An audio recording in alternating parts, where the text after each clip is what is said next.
Bonsoir, chers internautes de IGF1.sn. Nous avons le plaisir de recevoir aujourd'hui comme invité à votre émission 13 minutes M. Salif Samb, candidat pour le conseil départemental de Mbour. Bonsoir, M. Merci beaucoup, Arona. Je suis Salif Samb, le candidat de la coalition Benno Bokk Yakaar dans le département de Mbour, candidat à ma propre succession au niveau du conseil départemental. Donc depuis, comme vous le savez, depuis un mois, nous sommes en pré-campagne et depuis maintenant, je pense que nous sommes au 9e jour aujourd'hui de la campagne. Nous avons sillonné 2 fois de suite, nous avons fait 2 fois le tour du département de Mbour, des 16 communes. Et dans nos communes, ce sont des communes rurales, ce sont des grandes communes qui font au moins, en termes de surface, 2 à 3 fois la commune de Mbour. Donc depuis un mois, avec une équipe de 150 personnes, plus de 25 véhicules, beaucoup de moyens qu'on a mis en branle pour essayer d'aller porter le message du vote double, qui comprennent que dans chaque commune, il faut voter Benno Bokk Yakaar au niveau communal et Benno Bokk Yakaar au niveau départemental. Nous sommes satisfaits parce que ça nous a permis de savoir aussi en même temps les réalisations même du conseil départemental, parce que nous avons un bilan à faire prévaloir avant même de parler des perspectives. Et ce qui s'est passé, chaque fois que nous faisons le tour des communes, ce sont les populations elles-mêmes qui nous parlent de nos réalisations. Et c'est ça qui était rassurant. Ça nous a beaucoup revigoré et donc nous sommes confiants. Et partout où nous pensons aussi, nous soutenons les candidats de Benno Bokk Yakaar. Nous leur donnons des spécimens, des visuels pour leur campagne. Nous les accompagnons aussi financièrement. Et ça leur permet quand même de pouvoir faire face aux différentes dépenses et impondérables de la campagne. Vous avez dit dans la présentation que vous êtes candidat à votre propre succession. Alors, aujourd'hui, si vous aviez un bilan à vendre ou à défendre, quel serait ce bilan? Vous savez, l'acte 3 de la décentralisation a créé ou bien a mis en place les départements à côté des communes, de la communalisation intégrale. Et donc, quand nous sommes arrivés avec 9 transferts de compétences, nous avons pensé quand même qu'il fallait limiter notre intervention sur 2 points principaux que sont l'éducation et la santé. Et dans l'éducation, nous avons eu quand même à faire 30 salles de classe à travers les 16 communes du département. Nous en avons construit au CM de Joal, nous avons construit au lycée de Joal Fadjil aussi, Malicounda, CM de Malicounda, lycée Demba Diop, CS1 de Mbour. Nous avons clôturé le CM Grand Mbour. Nous avons clôturé CM6 de Mbour. Nous avons clôturé aussi Guy Mouride, le collège le CM de Guy Mouride à Mbour. Nous avons eu à faire le lycée, la clôture du lycée de Feylar qui est à Sandiara. Nous avons construit des salles de classe à Fissel. Nous avons construit des salles de classe à Ndiaganiao. Nous avons construit des salles de classe à Popenguine Ndayane. Nous avons construit des salles de classe au niveau de Guéréo, 8 salles de classe. Nous avons construit des salles de classe au CM de Kignanbourg qui est à Sindia. Nous avons construit des blocs administratifs et sanitaires à Bourou qui est à Ndias. Et donc, nous avons aussi réhabilité le centre de formation professionnelle des femmes au niveau de Mbour. Nous avons accompagné aussi, toujours en termes de l'éducation, chaque année, nous distribuons minimum 1042 tables bancs aux différents établissements privés et publics du département de Mbour. Nous avons aussi établi une prime, un montant de 10 millions qu'on distribue comme des lots pour les meilleurs élèves du département, une façon de les encourager. Et ce qu'il faut comprendre aussi, nous accompagnons aussi les IF en prenant parce que les IF, leurs chauffeurs sont pris en charge par le conseil départemental. Et chaque fois qu'il y a les sessions de baccalauréat, le conseil départemental les accompagne aussi en carburant et aussi par rapport à tout ce qu'on doit faire par rapport au niveau des centres. Donc c'est ça notre rôle, ce rôle d'accompagnement que nous sommes en train de faire. Et au niveau de la santé, quand nous sommes actuellement, c'est nous qui sommes le président du conseil départemental, le président du conseil d'administration de l'hôpital de Mbour. Et chaque fois, quand nous sommes arrivés en 2014, on avait trouvé un problème d'eau au niveau de l'hôpital. Avec nos partenaires, on a pu, et sur notre budget, on a pu quand même faire un château d'eau au niveau de l'hôpital de Mbour d'une valeur de 17 millions de francs CFA, ce qui a réglé le problème de l'alimentation en eau au niveau de l'hôpital. Quand nous sommes arrivés, on a vu que les 5 blocs opératoires de l'hôpital ne fonctionnaient plus. Il y avait beaucoup d'accidents. Nous savons très bien que l'axe Dakar-Mbour-Kaolack est une zone qui est accidentogène. Et donc, donc nous avons pensé quand même qu'il fallait fixer ces blocs opératoires et essayer de régler le problème. Ce qu'on a fait, on a tout remis en marche. Ça nous a permis de faire les premiers soins avant de transmettre des malades au niveau de Dakar.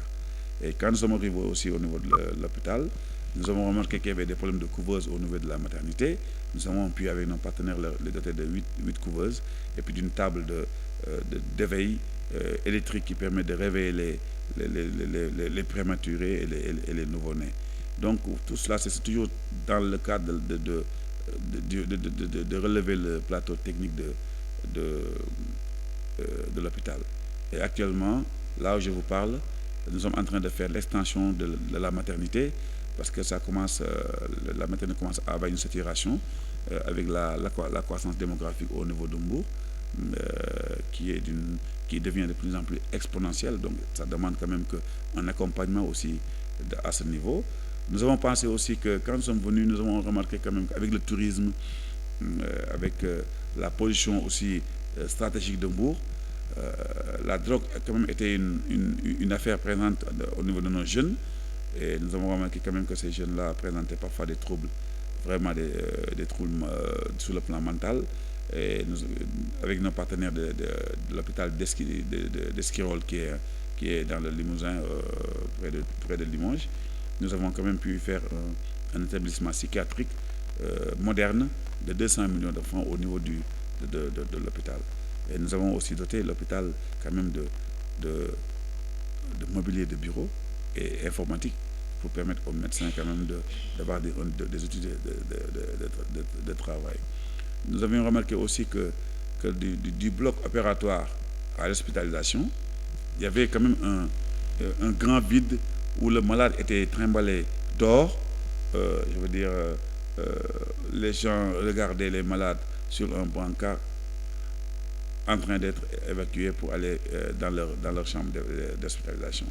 Donc nous avons fait un couloir de 17 millions qui relie maintenant le bloc opératoire jusqu'aux chambres, ce qui permet d'avoir quand même une meilleure, je veux dire, tout ce qui est... D'abord, côté le plan hygiène, parce que dans la cour de l'hôpital, avec le vent, c'est pas bien pour ceux qui viennent de subir une opération, mais aussi sur le plan aussi de tout ce qu'on appelle avoir plus d'intimité pour les malades. Nous sommes arrivés à régler ce problème-là. Donc, l'hôpital de Mbour, le conseil départemental y est vraiment présent. Et donc, dans cette même lancée, nous avions saisi son excellence le président Macky Sall pour avoir un deuxième hôpital à Mbour. Nous pensons que pour une population départementale de 2 500 000, avec tous ces grands projets qui arrivent, l'hôpital de Mbour, maintenant avec la zone touristique de Pointe-Sarène, Saly qui est là, le port multifonctionnel de Ndayane qui arrive d'ici 2023, nous avons pensé quand même que Mbour méritait d'avoir quand même, à côté d'un programme spécial, mais un hôpital spécial. Et donc, son excellence le président Macky Sall a bien voulu répondre positivement à notre requête et nous a doté d'un hôpital de niveau 3, de 340 lits, dialyse, cancer, cancérologie, ça veut dire tout ce qui est oncologie. Et c'est un hôpital de référence qui sera comme l'hôpital de Touba, avec plus d'amélioration, parce que c'est normal, parce que chaque fois qu'on fait un hôpital, toujours le dernier va avoir des améliorations. Et donc cet hôpital-là sera construit ici à Falokh. C'est le maire de Malicounda qui nous a donné les 4 hectares, le terrain. Donc tout est signé, mais nous comptons nous espérons que dans 2 mois maximum, que son excellence le président Macky Sall puisse venir faire la pose de la première pierre. Et donc nous lui en remercions vraiment grandement. Et donc voilà, ce sont des genres de réalisations que nous avons faites. Sur le plan maintenant sportif, nous avons eu à réfectionner ce qu'on appelle le CEDEPS, le centre départemental de sportif et culturel, qui est au niveau de Ndambo.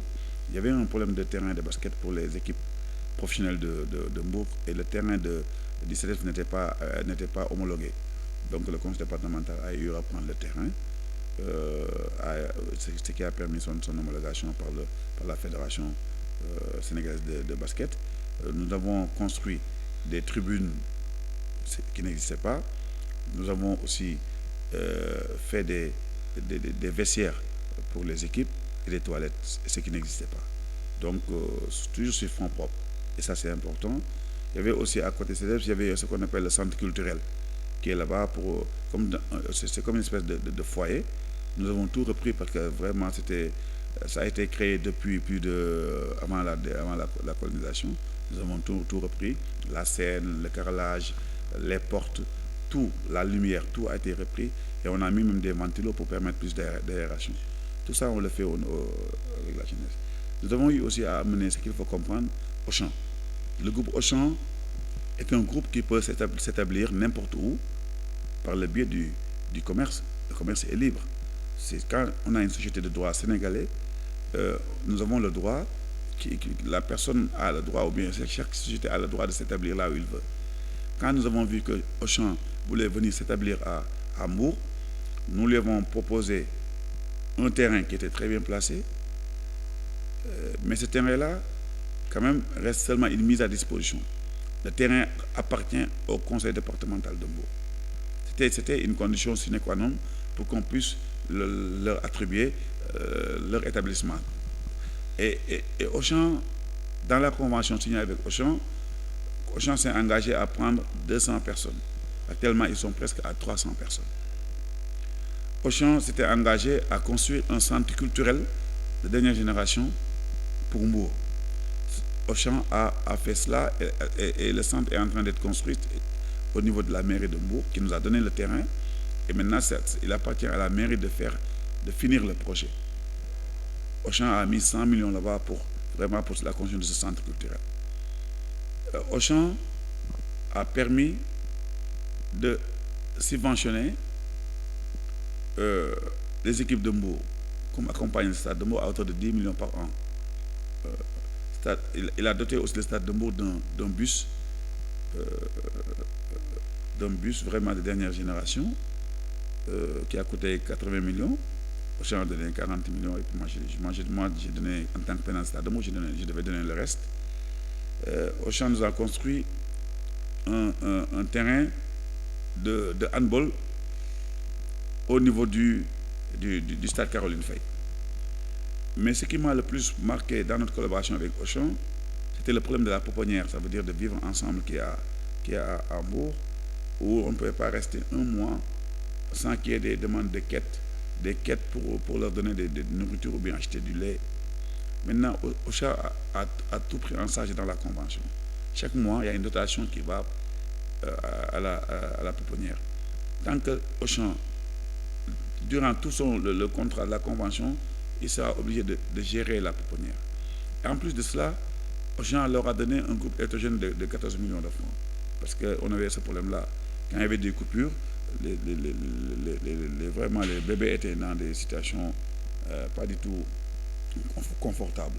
Donc cette convention-là qu'on a faite a permis de cadrer une installation d'une grande entreprise et que ce soit exclusivement au service de la communauté. Parce que Auchan s'est établi à Thiès, ailleurs, mais n'a pas eu à signer ces conventions-là.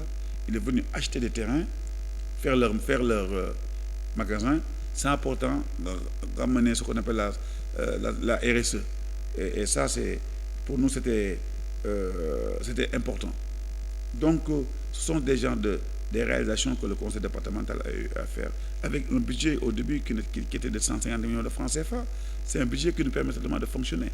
On y paye l'allocation du siège, les employés, le carburant, et on arrive quand même à faire des réalisations. Donc ça, c'est quand même assez important.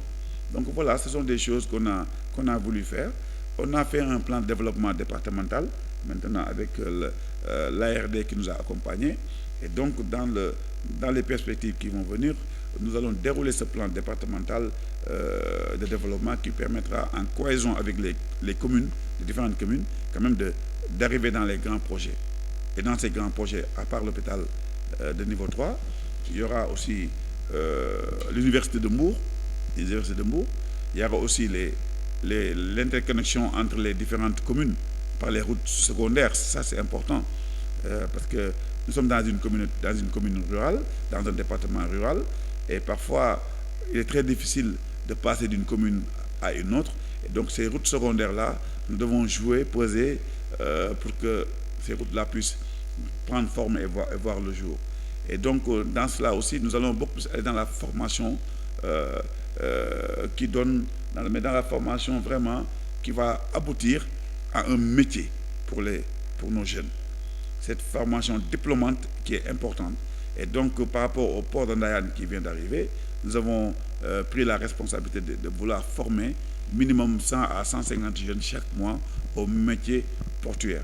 Ça permettra quand même avant que le port n'aille voir ailleurs, d'abord puiser dans le grenier au niveau du département de Mbour. Ces jeunes-là doivent être préparés à faire face à cette chance d'avoir un port multifonctionnel dans notre département. Donc nous allons être dans les grands projets, essayer aussi de stimuler le développement de nos terroirs, pousser les maires à aller vers l'intercommunalité, et ça c'est important, gage d'une politique responsable, concertée, et qui intègre toutes les problématiques maintenant des grands ensembles. Parce que Mbour est devenu quand même une grosse agglomération. Il faut que les gens comprennent cela. Je pense que de Bourou, de Yass jusqu'à Tchadjaï, il n'y a plus de place, il n'y a que des habitations. Donc c'est un grand ensemble. C'est devenu ce qu'on appelle la mégalopolis atlantique du Sénégal. Donc il va falloir quand même qu'on gère ces données-là et qu'on commence à parler en tant que pôle territoire.